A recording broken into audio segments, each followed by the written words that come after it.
Thịt kho tô đông pha.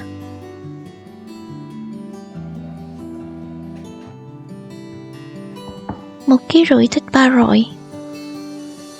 Cho vô nồi nước để luộc. Cho mặt da xuống. Cho vô vài lát gừng. Đậy nắp lại. Từ lúc nước sôi thì nấu 10 phút.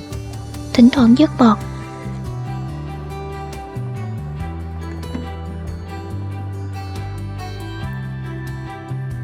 Vớt thịt ra rửa lại.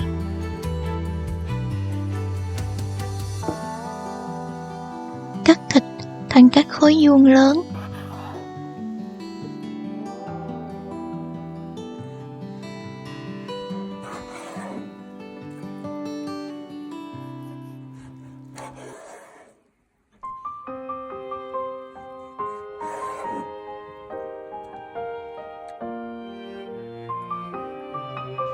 Buộc dây hình chữ thập để giữ cho miếng thịt còn nguyên hình, không bị biến dạng, bởi vì mình phải nấu rất lâu.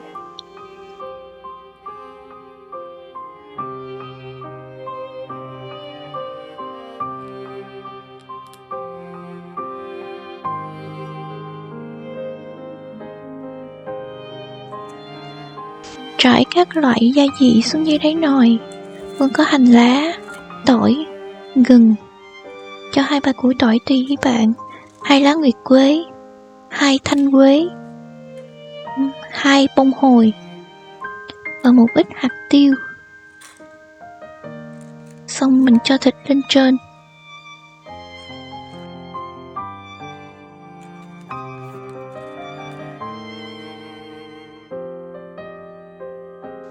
Phần gia vị mình cho 1 chén rượu gạo, nửa chén rượu sao sinh hoặc rượu gì đó bạn dùng để nấu ăn, 1 chén nước tương,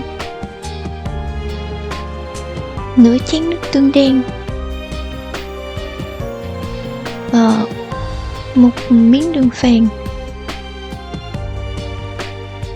Xong mình cho nước lên ngập thịt. Đậy nắp nồi lại rồi nấu trong vòng 2 tiếng. Nếu mà mình có nồi áp suất thì nấu trong vòng 1 tiếng. Sau 2 tiếng là mình thấy nước nó cạn xuống rồi, hương thơm nó cũng bốc lên. Như vậy là có thể tắt bếp được rồi. Mình bày ra đĩa. Xong Phương trang trí một chút hành lên trên cho đẹp.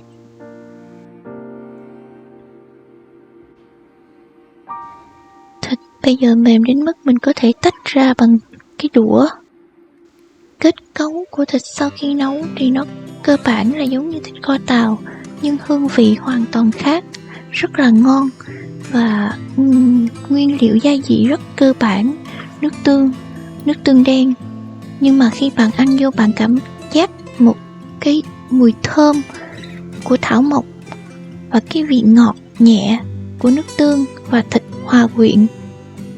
Món này ăn ngon nhất với gạo, với cơm